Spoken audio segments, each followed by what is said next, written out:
नमस्ते। आज हम बात करेंगे विवाह विच्छेद हेतु प्रस्तुत प्रार्थना पत्र की। विवाह विच्छेद, तलाक अथवा डिवोर्स,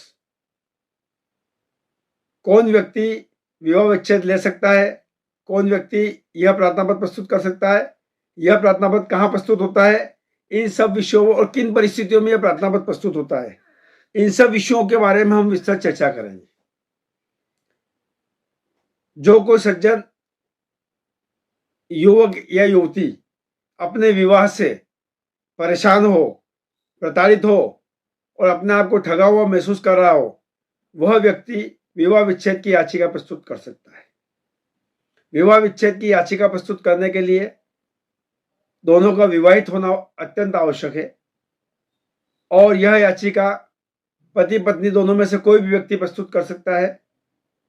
यह याचिका जिले की कुटुंब न्यायालय के कोर्ट में प्रस्तुत की जा सकती है।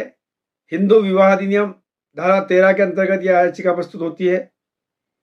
इसमें विवाह को हुए 1 वर्ष हो जाना अत्यंत आवश्यक है, अर्थात 1 वर्ष से विवाह के हुए होने से पूर्व यह याचिका प्रस्तुत नहीं की जा सकती है।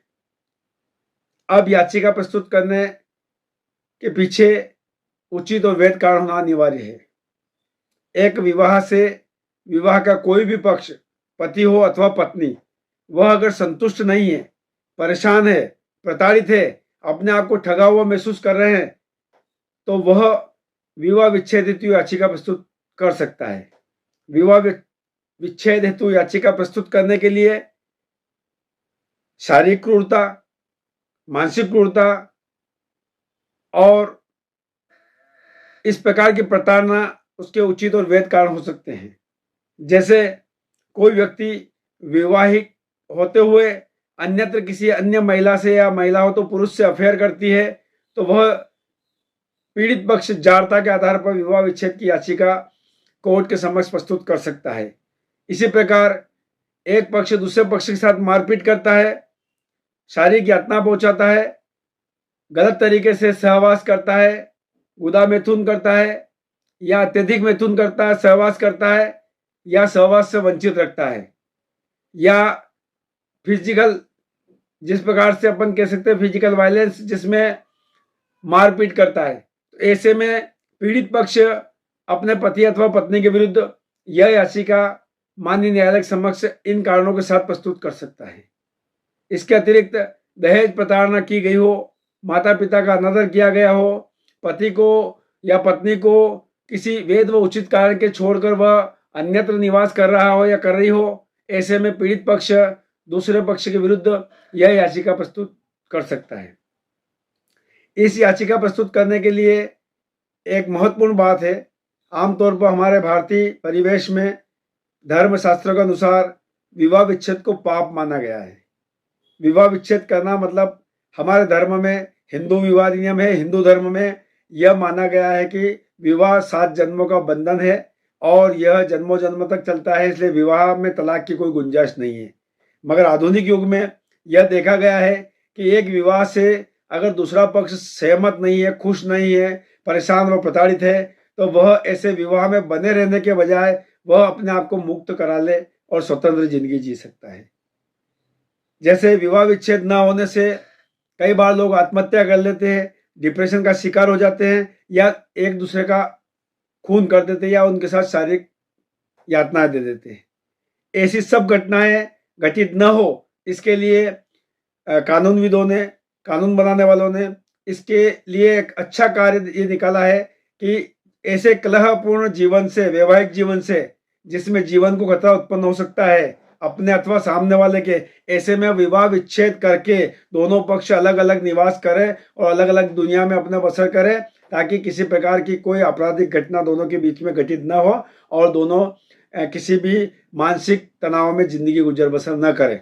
ऐसे में विवाह विच्छेद कर लेना चाहिए। इस अच्छे उद्देश्य के साथ विवाह विच्छेद संबंधित याचिका प्रस्तुत की है। आज के इस परिप्रेक्ष्य में जहां विवाह होना बहुत आसान है, उस प्रकार से विवाह विच्छेद की याचिका प्रस्तुत करना भी बहुत आसान है। आप अपने विवाह में खुश नहीं हैं, परेशान हैं, प्रताड़ित हैं, तो आप धारा 13 हिंदू विवाह अधिनियम के तहत याचना प्रस्तुत कर सकते हैं और ऐसी याचना आदरणीय न्यायालय के समक्ष वित्त सभी कारणों के साथ आपको प्रस्तुत की जाना होगी। वहीं दूसरी ओर दोनों ही पक्ष अगर विवाह से संतुष्ट नहीं है, दोनों ही पक्ष अगर मुक्त होना चाहते हैं, दोनों ही पक्ष तलाक चाहते हैं, दोनों ही पक्ष विवाह विच्छेद चाहते हैं, तो आपसी सहमति से धारा 13 ख के अंतर्गत दोनों पक्ष प्रार्थना पत्र न्यायालय के समक्ष प्रस्तुत कर सकते हैं। इस प्रार्थना पत्र में कोई भी पक्ष और विपक्ष नहीं होता है। यह प्रार्थना पत्र दोनों की प्रार्थी होकर दोनों एक साथ प्रस्तुत कर सकते हैं। इस विवाह प्रार्थना पत्र साधारण किस्म का होता है जिसमें गवाह सिद्ध का भार अथवा ये सब चीजें का महत्वपूर्ण रोल नहीं रहता है। इसमें केवल आपका विवाह होना, विवाह न्यायालय सत्राधिकार में होना, विवाहिक जोड़े का न्यायालय सत्राधिकार में रहना और अंतिम निवास साथ में करना, इस प्रकार का सत्राधिकार का होना अति आवश्यक है। इसके अतिरिक्त ज्यादा सिद्ध करने की इसमें आवश्यकता नहीं। यह याचिका साधारण प्रवृत्ति की याचिका होकर इसमें आदरणीय न्यायालय के समक्ष मात्र इतना कहा जाता है कि अमुक अमुक दिनांक को हम दोनों ने विवाह किया था, इस विवाह से हम नाखुश है, इस विवाह से हम साथ चल नहीं सकते, ये वैवाहिक संबंध आगे बना नहीं रह सकता, जिसके लिए हमने भरसक प्रयास किए, सामाजिक लेवल पर प्रयास किए, परिवार के लेवल पर प्रयास किए, मगर हर प्रयास असफल रहा और अंतोगत हम इस नतीजे पर पहुंचे हैं कि अब इस विवाह का में बने रहने का कोई औचित्य प्रदान नहीं होता है। ऐसे में हम दोनों को विवाह विच्छेद की याचिका प्रदान की जाकर इस वैवाहिक संबंध से मुक्त किया जाए। ये आदरणीय न्यायालय की ओर से इस धारा 13 ख में एक प्रोविजन है कि आपको 6 महीने का एक समय मिलेगा।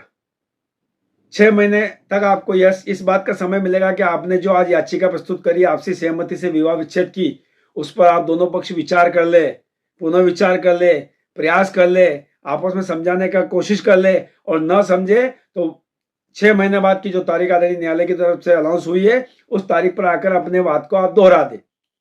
कई जोड़े बीच में बस जाते हैं, कई प्रयास सफल जाते हैं, कई मामलों में लोग वापस आते हैं कि भाई हमने 6 महीने पहले जो फैसला किया था कि इस विवाह में बने रहने का कोई औचित्य नहीं होता है, ऐसे में हमें विवाह विच्छेद की डिग्री प्रदान की जाए। ऐसे में दोनों ही पक्षों को 6 माह बाद कथन लिए जाकर कि 6 माह पूर्व जो निर्णय लिया था उस निर्णय पर वो आज भी कायम है, ऐसे कथन लिए जाकर आदरणीय न्यायालय के द्वारा विवाह विच्छेद की डिग्री प्रदान कर दी जाती है। तो विवाह विच्छेद की याचिका प्रस्तुत करने में अगर एक पक्ष सहमत नहीं है तो हम 13 अ के अंतर्गत प्रार्थना प्रस्तुत करेंगे दूसरे पक्ष के विरुद्ध, और अगर दोनों पक्ष सहमत है तो 13 ख के तहत हम विवाह विच्छेद की याचिका आपसी सहमति से प्रस्तुत करेंगे। अब विवाह विच्छेद की याचिका प्रस्तुत करते समय हमें किन बातों का ध्यान रखना चाहिए? इस विवाह का 1 वर्ष से अधिक पूर्ण हो जाना आवश्यक है। विवाह इस न्यायालय के सत्ताधिकार में हो अथवा दोनों पति पत्नी का अंतिम निवास इस न्यायालय के सत्ताधिकार में हो अथवा पति अथवा पत्नी में से दोनों ही पक्षों में से एक पक्ष इस न्यायालय सत्ताधिकार का मूल निवासी हो, ऐसे में यह याचिका इस न्यायालय के संबंध प्रस्तुत की जा सकती है।